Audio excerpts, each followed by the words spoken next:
21 საუკუნის დასაწყისში, როდესაც ციფრული ეპოქა დაჩქარებული ტემპით წინ მიიწევდა, სომხეთი ჯერ კიდევ ციფრული სიბნელიდან თავის დაღწევას და პროგრესისკენ მიმავალი გზის გაკვალვას ცდილობდა.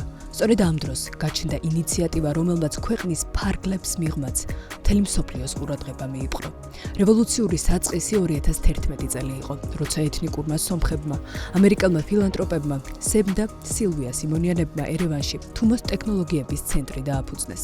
წყვილს მტკიცედ სწამდა, რომ ქვეყნის ხსნა და განვითარებისკენ სვლა მხოლოდ განათლების გზით მოხერხდებოდა, თუმცა არა ფორმალური, არამედ მომავლის პროფესიების სწავლების საშუალებით. მიზნის მისაღწევ გზაზე სწორხაზოვნად იარეს და შექმნეს სივრცე, რომელმაც ტექნოლოგიური უნარების გამომუშავებითა და შემოქმედებითი აზროვნების განვითარებით 12-დან 18 წლამდე მოზარდები თანამედროვე ციფრულ რეალობასთან დააკავშირა. თუმოს გამორჩეულ ნიშას მხოლოდ მისი პროგრესული შინაარსი არ განსაზღვრავს, არამედ მოდელი, რომლის მიხედვითაც სწავლა ყველასთვის უფასოა. ეს სიმონიანების მიერ დაფუძნებული სასწავლო ფონდის, ასევე საპარტნიორო საერთაშორისო ორგანიზაციების, კერძო დონორებისა და სახელმწიფო სტრუქტურების მხარდაჭერით არის შესაძლებელი. ცხადია, ხაზგასასმელი ფაქტორია სწავლების პროცესიც, რომელიც კარდინალურად განსხვავდება სომხეთის ტრადიციულ სკოლებში მიმდინარე პროცესისგან. მოსწავლეები აქ უნიკალური ციფრული პლატფორმების მეშვეობით სწავლობენ, ერთვებიან ვორქშოპებში პროფესიონალებთან, ქმნიან რეალურ პროექტებს, მონაწილეობენ სამეცნიერო კვლევებში და ასე ავითარებენ საკუთარ ინდივიდუალურ პორტფოლიოებს.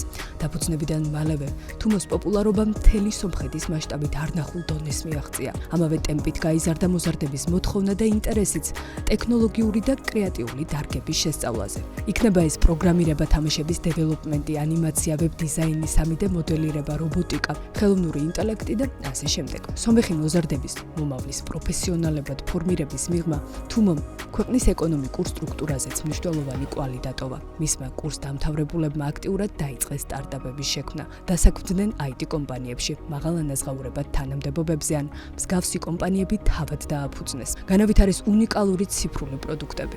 თუმომ ინოვატორების სრულიად ახალი თაობა შექმნა, რომელთაც სწორი ინსტრუმენტები და რაც მთავარია, ნდობა ჰქონდათ იდეების რეალიზებისთვის.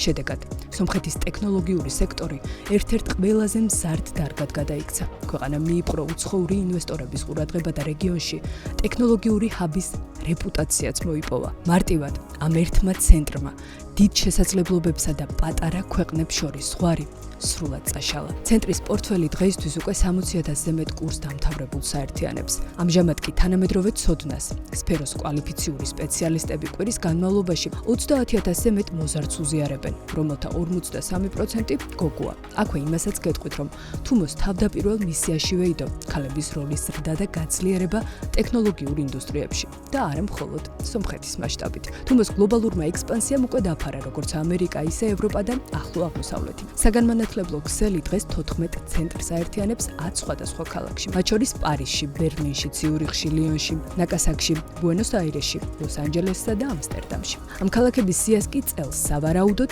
ქუთაისით შეუერთდება. გასული წლის ბოლოს ცნობილი გახდა, რომ ჯიტა სასწავლო ცენტრის მოწყობაში სომხურ კომპანიას 1,800,000 ევროს გადაუხდის. მხარეთა 5 წლიანი თანამშრომლობა ქუთაისის ყოფილი პარლამენტის შენობაში სასწავლო ცენტრის მოწყობას ითვალისწინებს. თავად ქუთაისის ტექნოლოგიური ჰაბის გახსნის თარიღად კი მიმდინარე წლის შემოდგომა სახელდება.